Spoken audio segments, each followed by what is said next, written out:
A homeless child shouts, "Don't eat that!" No one expected what was to follow. The Sunset Lounge, a prestigious restaurant nestled between rows of neatly trimmed trees and lulled by the murmur of a nearby fountain, was a must-visit venue for the city's elite. In the middle of the day, the restaurant was bursting with life. Waiters in impeccable uniforms moved gracefully between tables, balancing trays filled with refined dishes and freshly brewed coffees. The air was fragrant with warm bread and a hint of flowers in full bloom. But for Clint Eastwood, seated at a choice table in the center of the terrace, none of this mattered. At 94, he no longer had to prove anything. An icon of cinema, a legendary director and producer, he embodied power and independence. His piercing gaze, hidden behind gold-rimmed glasses, observed the menu with unusual slowness, as if something was preventing him from concentrating fully. Opposite him, Christina Sandera, his partner of several years, looked as if she'd stepped straight out of a magazine. Her elegant suit hugged her figure perfectly. Her blonde hair framed a flawless face, and her carmine lipstick was applied with surgical precision. And yet, behind that polished smile, something rang false. She was absent-mindedly playing with her diamond bracelet, her eyes riveted to her phone screen more than to Clint. Not far away, a boy was loitering on the edge of the terrace, just behind the railing. He was frail, his oversized sweatshirt fluttering over his lean body. His dark eyes scanned the room, observing the plates and pockets of the customers, looking for an opportunity. His name was Malik, although nobody here knew him. He was a familiar figure on this street, an invisible child on the bangs of conversation and interest. Clint glanced at his watch and frowned slightly. "You're distracted again." His voice, calm but sharp, broke the silence between them. Christina raised her eyes at last, sketching a smile that didn't touch his prunes. "I'm here, come on." She gently reached out to brush her hand against his. "You know how much I love these lunches." Malik felt his stomach growl. He moved closer, his footsteps barely audible, his eyes riveted on Clint's table. A meal he hadn't seen this close in months. A steaming bowl of soup accompanied by fresh bread and a glass of sparkling water. But as he watched, something strange happened. Clint adjusted his glasses and reached for his phone. At the same moment, Christina discreetly slipped her hand into her designer handbag. Malik saw her fingers close around a small, transparent bottle. With an almost imperceptible gesture, she unscrewed the cap and tilted her hand slightly over the bowl of soup. A few colorless drops fell into the scalding liquid, disappearing immediately. Malik's breath hitched. He froze, staring at Christina, who was stirring the soup innocently, as if nothing had happened.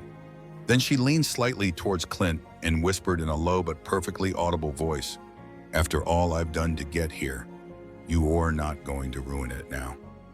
The boy blinked in amazement. Had he really seen what he thought he'd seen? In such a refined place, with such an elegant woman, was it possible for such a sinister act to take place before his very eyes? But one thing was certain. Something was terribly wrong. Heart pounding, Malik ducked further behind the railing, unable to look away. He wasn't sure what he'd just seen, but the coldness of the woman's words sent a shiver down his spine. Malik clenched his fists, his nails digging into the palms of his hands. No one else had noticed. No one was paying attention. He was the only one. A slight growl in his belly brought him back to reality, but his gaze remained fixed on the couple. Clint Eastwood looked tired, distracted, his spoon floating over the bowl as he checked his phone. Opposite him, Christina Sandera was back to her smiling, elegant self. Her charming gaze, her hand resting on his chin, as if she'd never uttered those chilling words a few seconds earlier. The weight of decision crushed Malik. His instinct was to leave. Why get involved? Who would believe a kid like him? A kid in a worn sweater, lost in a world where he wasn't welcome. He swallowed hard and looked around. Laughter, chatter, the clink of glasses. Nobody cared about him. No one could see him. But his gaze returned to Clint's spoon, which was sinking gently into the soup. Malik's breath caught. He'd seen what she'd done. It wasn't his imagination. He knew what would happen if the actor brought that mouthful to his lips. His thoughts raced. He didn't know the man, but it didn't matter. Good was good, evil was evil. Time seemed to stand still. Then, without thinking, Malik leapt off the railing and walked straight toward the table. His legs felt like lead, but he kept going. His heart was beating wildly. Then he shouted in a trembling but strong voice, "Don't eat that!" Heads turned, conversations came to a screeching halt. A heavy silence fell over the restaurant. The sound of a fork falling onto a plate echoed in the air. Clint Eastwood froze, his spoon inches from his lips, his piercing eyes fixed on the boy. At the other end of the table, Christina Sandera gasped. Her expression changed in a split second. "What did you just say?" she blurted in a voice as sharp as glass. Malik didn't flinch. His voice was still uncertain, but loud enough to be heard by all. "She put something in your soup. I saw it. Don't eat it."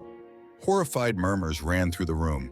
All the customers had frozen, their eyes fixed on the scene.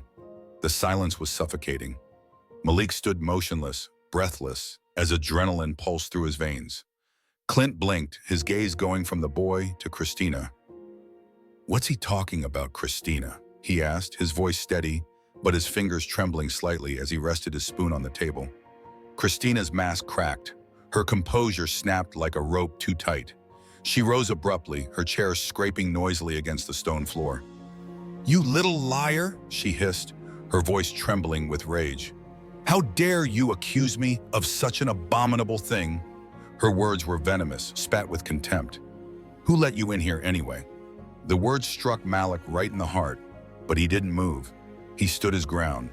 His gaze remained anchored on Clint, desperate to make him understand the truth. "I saw her. She poured something into your soup while you weren't looking." His voice firmed. "If you don't believe me, smell it yourself." Clint's face froze. He turned livid. Slowly, he turned his head toward Christina, his gaze hardening. "Christina, what's going on, Shaw?" he asked in a calm but icy tone. She giggled nervously, waving a hand as if it was all nonsense. "He's just a kid looking for trouble. Look at him. He probably wants money or food." She spat these words with disdain. Christina Sandera glared at Malik, open contempt in her clear eyes. They poisoned themselves with this nonsense. But the boy didn't back down. He took another step toward the table, his fists clenched. "I'm not lying." His voice grew louder, carried by unshakable conviction. "She doesn't want you to know, but I saw the whole thing." Clint Eastwood froze, his hands suspended over the bowl. A pernicious doubt crept into his mind. He wasn't one to believe in chance, yet something in the boy's tone made him hesitate. The atmosphere changed. The once bustling restaurant plunged into tense silence. All eyes were riveted on the scene. Meals were forgotten. Clint leaned back slightly in his chair, his piercing eyes studying the boy. He'd spent a lifetime watching people try to manipulate him, to take advantage of his notoriety. But this was different. The boy wasn't trembling. He wasn't fleeing his gaze. "Malik, isn't it?" asked Clint, his voice calm but tinged with a hint of suspicion. The boy nodded to him. "Yes, and I'm telling the truth. Please don't eat that." His voice was gentle but unyielding. Christina burst out laughing, a dry, biting laugh. She crossed her arms and glared at Malik. "That's absurd," she blurted out coldly. "He's just a street urchin looking for attention. Are you really going to waste your time with this, Clint?" But Clint didn't answer. Slowly, he picked up the spoon again. This time, he brought it close to his face, his fingers trembling slightly. Not from fear, but from the silent storm rumbling inside him. His gaze fell on Christina. "You heard her." He pronounced each word with calculated slowness. "What exactly is going on here, Christina?" Christina's mask cracked. Her lips pinched into a thin line. "I can't believe you dare ask me that question." Her tone was cutting. "It's insulting." She turned to the audience, raising her voice. "That kid's lying," she challenged. "Look at him. He doesn't even know who you are, Clint. Why should you believe him over me?" But her words didn't have the desired effect. Murmurs ran through the room. "Did she really do it? Look at her. She looks nervous. That kid doesn't seem to be making this stuff up." The commotion around her only amplified Christina's anger. Suddenly, she struck the table with the flat of her hands. Her polite calm had completely collapsed. "That's enough, Clint," she growled. "Eat the damn soup and let's leave this place." Her voice trembled with rage. But Malik still didn't back down. He stepped forward again, fists clenched. "If you don't believe me, then call someone to test it." His voice rose in intensity. "You're rich. You have lawyers, doctors, experts. They can check it out. But don't eat it." He paused, his gaze burning with sincerity. "If you do, you'll regret it." A muscle twitched in Clint's jaw. He slowly turned his gaze back to the soup. His spoon was still in his hand, but he didn't bring it to his lips. His tired but sharp eyes landed on Christina. "Christina," he whispered, "you've been acting strange for weeks." The blood left Christina's face. She opened her mouth, searching for words. I don't know what you're talking about." "You're not going to tell me that." Clint dropped the sentence, but the message was clear. The entire restaurant let out a shocked gasp. The murmurs grew louder. Malik didn't flinch. He could feel his heart pounding against his chest, but he didn't show it. He'd done what he could. Now it was up to Clint to make the decision. Christina straightened, her features hardening into something cold and unfamiliar. "This is ridiculous." She shook her head contemptuously. "I don't have to stay here and listen to this nonsense." She grabbed her purse, ready to leave. But before she could move, Clint reached out a hand and grasped her wrist firmly. Despite his age, his grip was still impressively strong. "You're not going anywhere." His voice was low, but implacable. "Not until we get to the bottom of this." A tense silence fell over the room. Suddenly, a waiter who had remained frozen in the shadows finally spoke up. "Monsieur? Should I call the police?" The waiter's question sent shockwaves through the restaurant. For the first time, Christina Sindera seemed genuinely panicked. She shook her head sharply, her control mask slipping dangerously. "Don't do it." Her voice trembled slightly. "It's just a misunderstanding." "Clint, you can't seriously." But Clint raised a hand, cutting her off sharply. "Yes." His tone was cold, cutting. He addressed the waiter without looking away from Christina. "Call them." A shiver of relief ran through Malik. But he knew it wasn't all over yet. There was total silence as the waiter rushed inside to make the call. Clint slowly released Christina's wrist, but his piercing gaze never left her. All her sophisticated charm, her ever-perfect posture, was crumbling. Her lips moved without sound, as if she were looking for a way out, a way out. Meanwhile, Malik stood back, his hands trembling slightly. He'd done all he could, but now a creeping doubt was creeping into him. What if Clint didn't believe in it after all? What if Christina managed to manipulate the situation like so many others before her?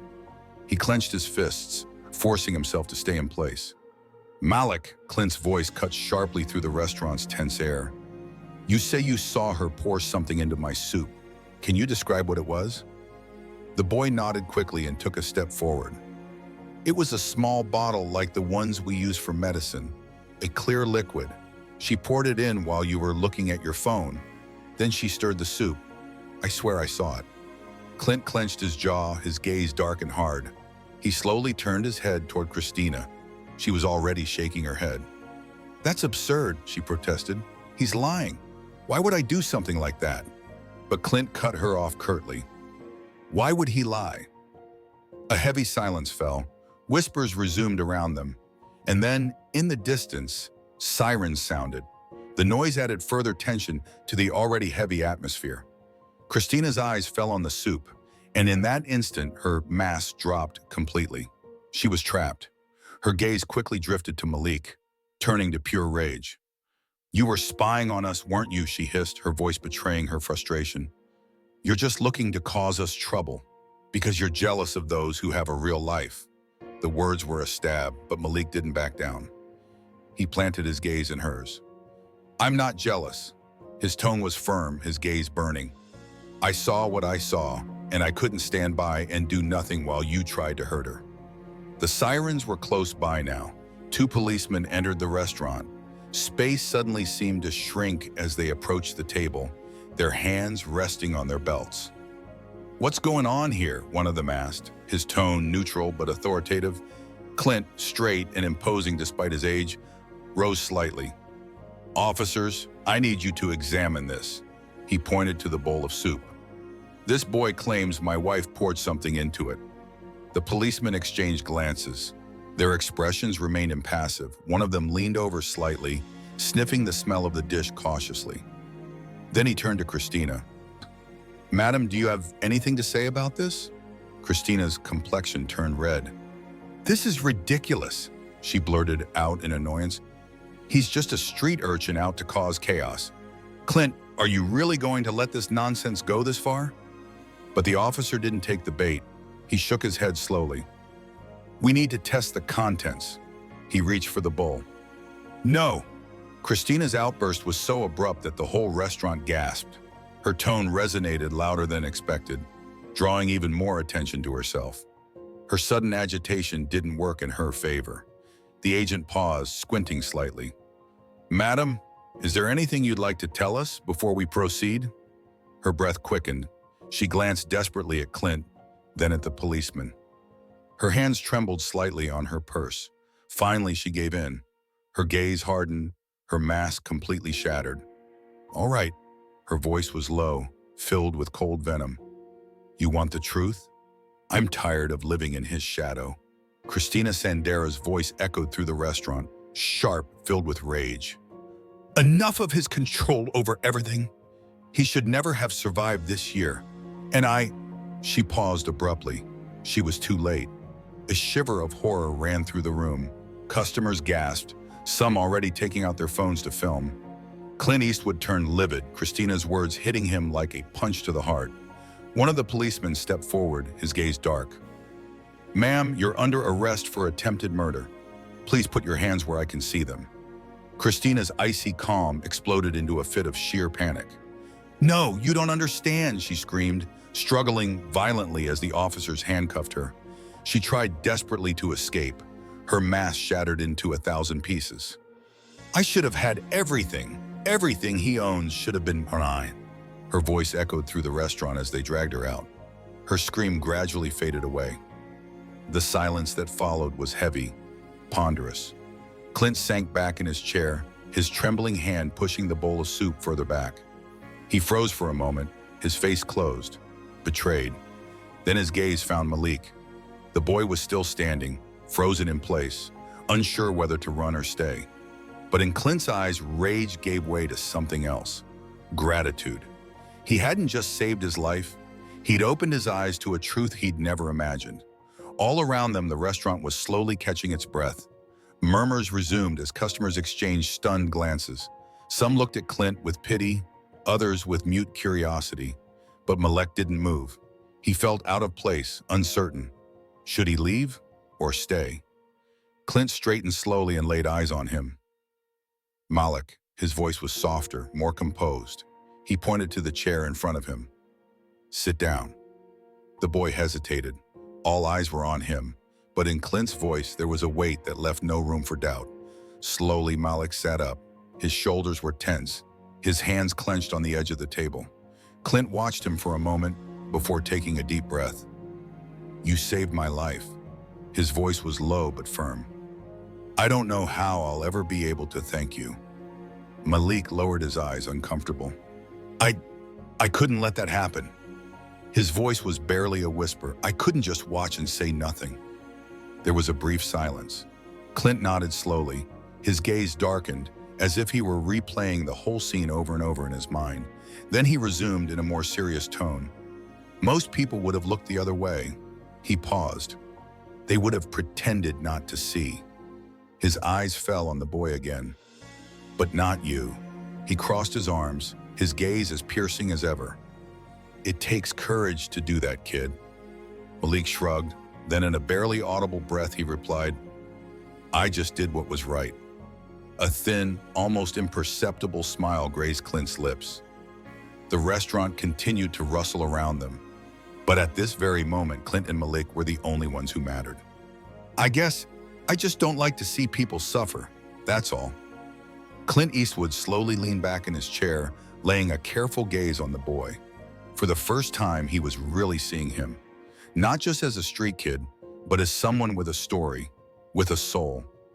He took a breath before asking in a composed voice, "How long have you been out?" Malik looked away, embarrassed. "Oh, a while." His voice was tinged with embarrassment. Clint frowned slightly, but didn't force him to answer. Instead, He slipped a hand into his pocket and pulled out a sleek black phone. He stood up and moved slightly away. "Wait here." Then he made a call. Malik watched him walk away, a ball of anxiety growing in his stomach. Was he turning him in? Was he going to call someone to chase him away? He felt his heart beat faster, his hands closing nervously on the edge of the table. But when Clint returned, his expression was calm, almost benevolent. "Help is on the way." "Help?" asked Malik, confused. Clint nodded. "I've called someone I trust. They'll make sure you have a safe place to sleep tonight." He paused before adding, his gaze sincere.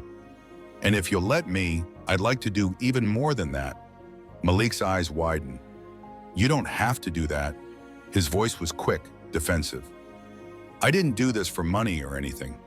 Clint sketched a smile, almost imperceptible. "I know." His gaze hardened slightly, carried by an unshakable certainty. "That's precisely why I want to help you." He paused, then resumed in a serious but sincere tone. "You've done something most people would never dare to do." He stared intently at the boy. "And believe me, Malik, if the world had more people like you, it would be a much better place." For the first time in a long time, Malik felt a warmth he couldn't explain. He lowered his eyes, unable to find the words. Around them, customers slowly began to leave the restaurant, but the air was still charged with what had just happened. Clint picked up his glass of water and took a long sip, his gaze lost in reflection. Then he slowly put the glass down and declared, "Sometimes life gives us a chance to change someone's story." He looked up at Malik. "Today, you changed mine." He let the words float for a moment, then added, "And maybe, just maybe, I can help you change yours." Malik raised his head at last. His dark eyes shone with a glow he hadn't felt in years. It was hope. They sat there in silence as the sun continued its journey across the sky. Shadows lengthened on the restaurant terrace, but the day's lesson would not be forgotten. Courage doesn't always come in a suit, and kindness doesn't always come from the rich. Sometimes it's those we ignore who possess the greatest strength of all. If this story has touched you, don't forget to subscribe and join us for more stories of courage, truth, and redemption. Share this video with someone who might need a reminder. Even the smallest gestures can have a life-changing impact.